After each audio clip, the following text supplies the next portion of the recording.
Good morning. I'm John Tobacco. I'm a community activist. I'm the proud son of an NYPD officer. We stand here today. One of the reasons we're standing here is because of leadership that lets that divide us.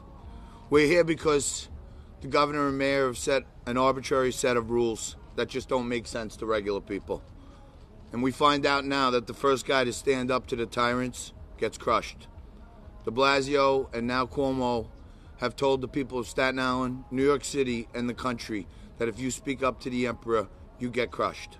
In the last week, just to give you a timeline, Lou Gelomino, one of the finest criminal defense attorneys around, and Mark Fonte, who represent Dan and Mac's Pub, Lou was charged with a misdemeanor for trying to be a lawyer.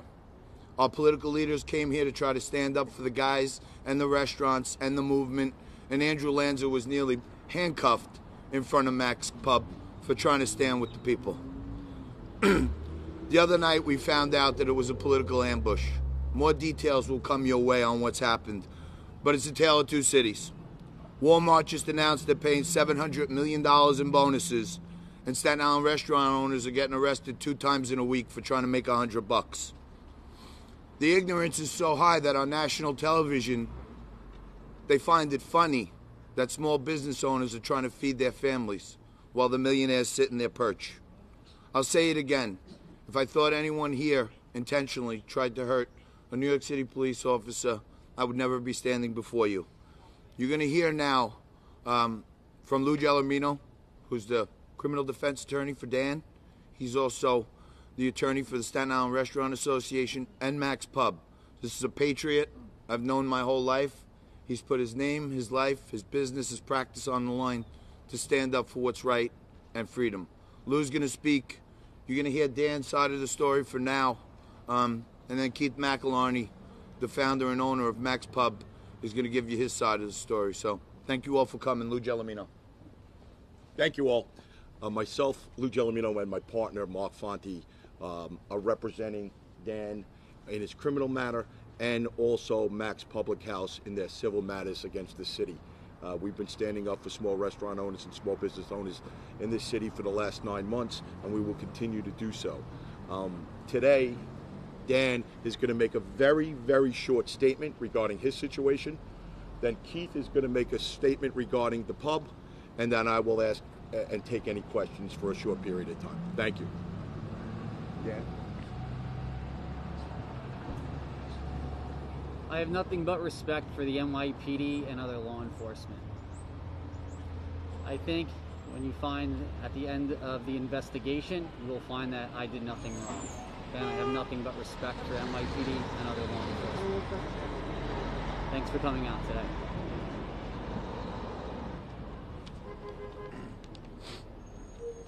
Good morning. I'm Keith McElharney, a lifelong Staten Islander. I have a fiance and 3 kids. We are a regular blue-collar family. Like every Irish kid, all I ever dreamed was opening my own pub.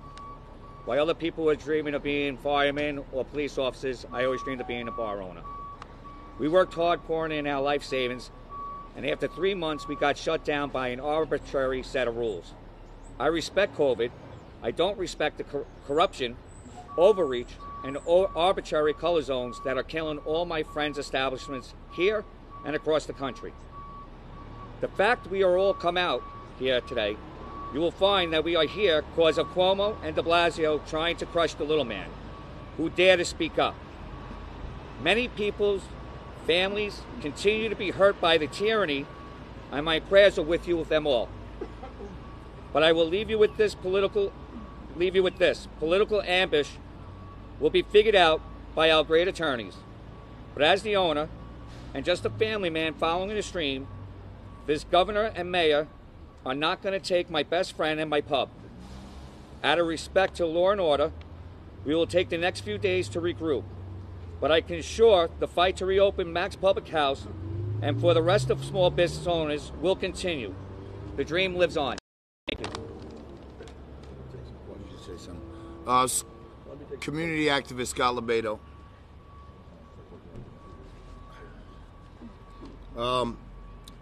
This is a big fight, people. This is a huge fight, and it's about the emperor, like John said, squashing the little man. It's not fair. Yes, the situation is ugly, but it is not fair what's happening to the small businesses.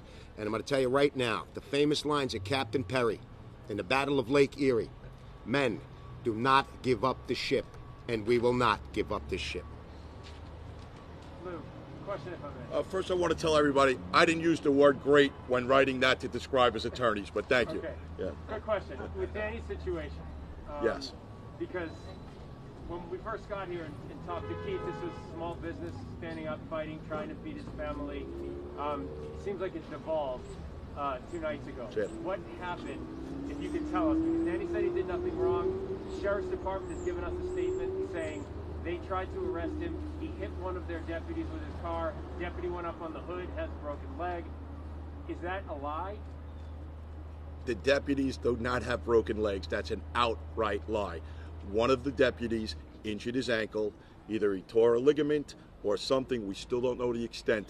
But the fact that they lied and went out on a press release to all of you saying that he broke his legs is an outrageous, outright lie, completely confirmed. So what happened? Did Danny hit him with a car? All I can tell you is this. We have an investigation going on. We have 80% of it on video. Within the 4 minutes of Danny leaving this place, and from the time he was hauled away was 4 minutes, we have video of the end of it, almost 80% of it. At no time was there an ambulance on scene. At no time can you see an officer injured.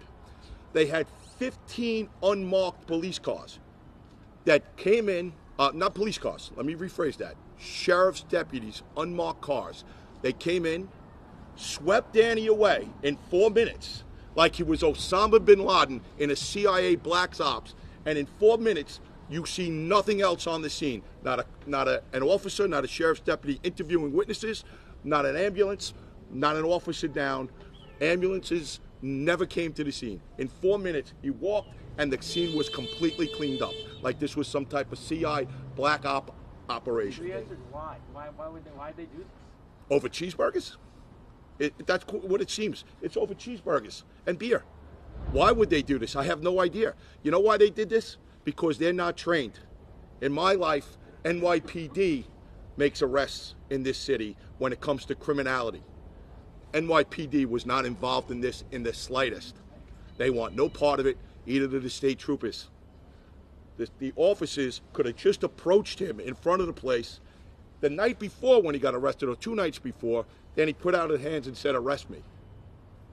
I can tell you that's not the way it was effectuated here. It happened 2 blocks away, not in front of this building, on a dark street, where 2 big burly officers came out between a parked car from behind him and yelled, "Presti, hey Presti," and started running at him.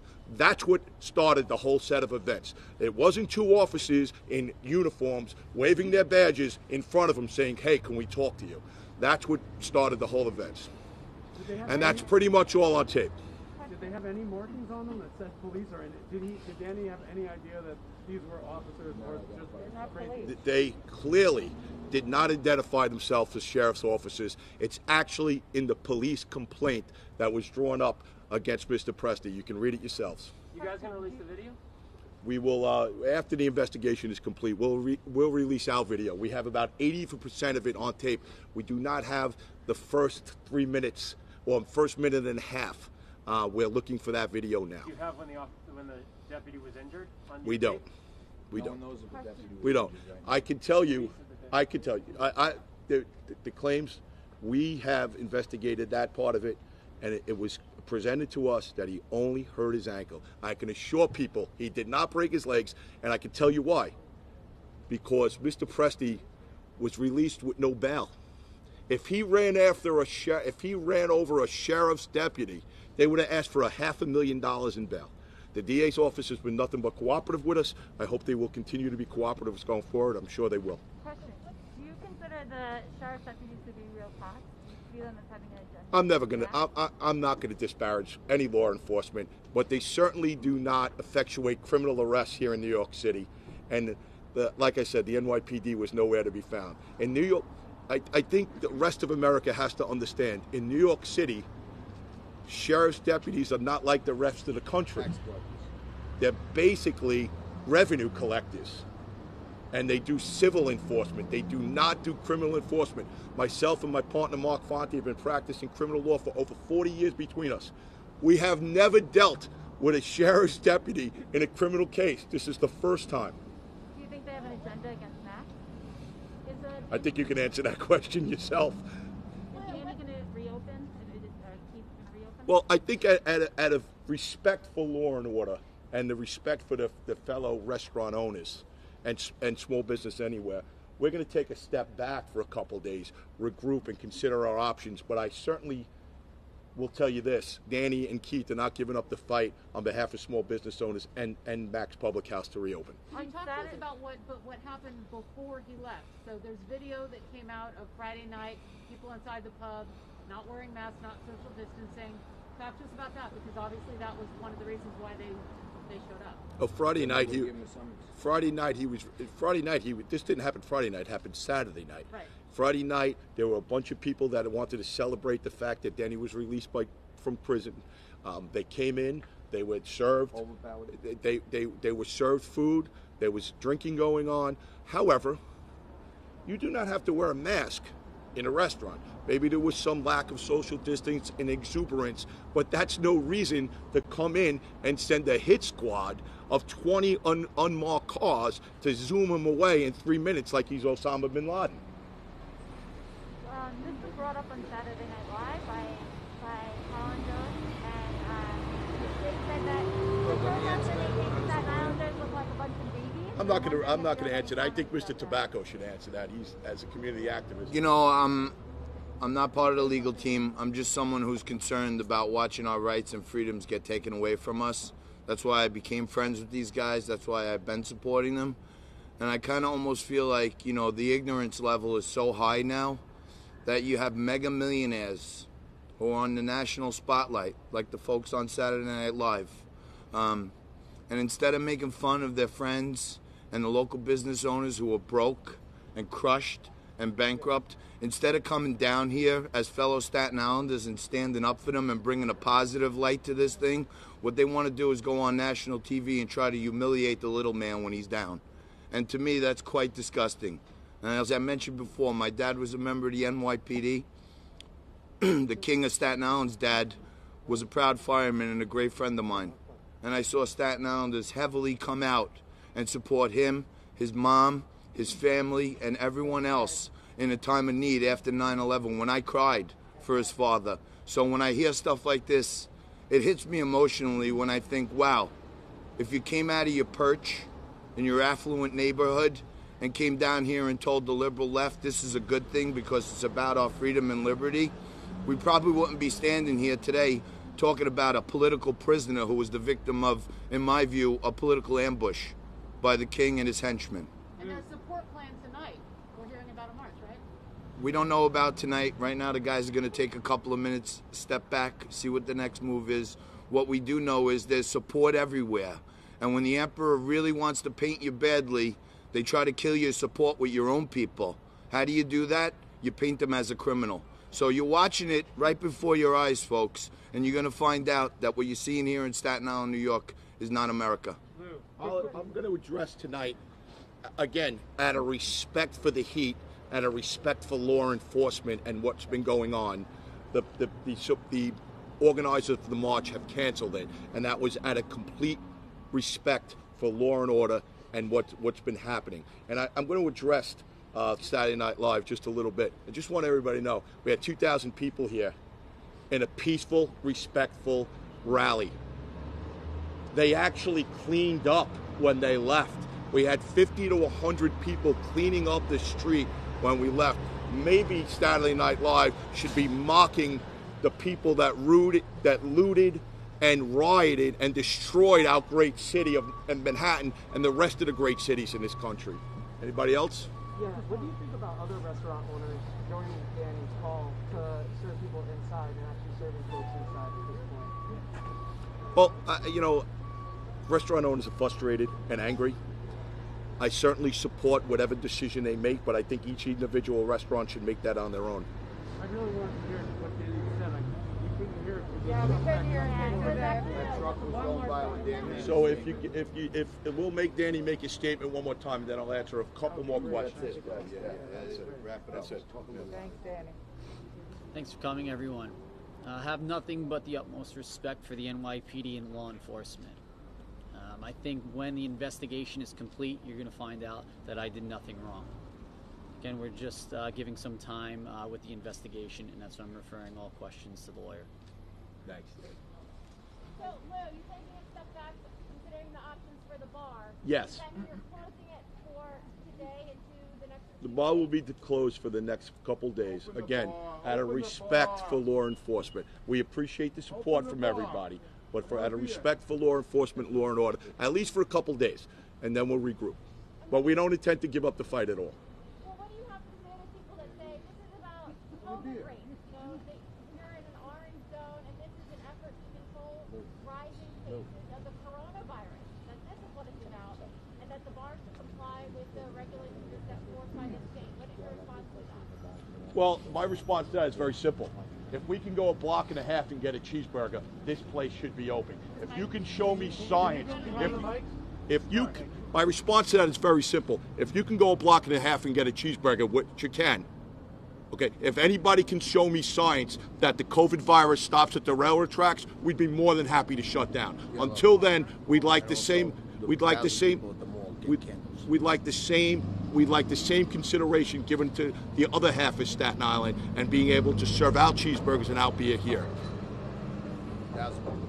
By the way, like Mr. Tobacco just reminded me, there's thousands of people in the mall right now buying candles and Christmas presents for their friends and neighbors and family. And God bless them. They should. It's a great holiday.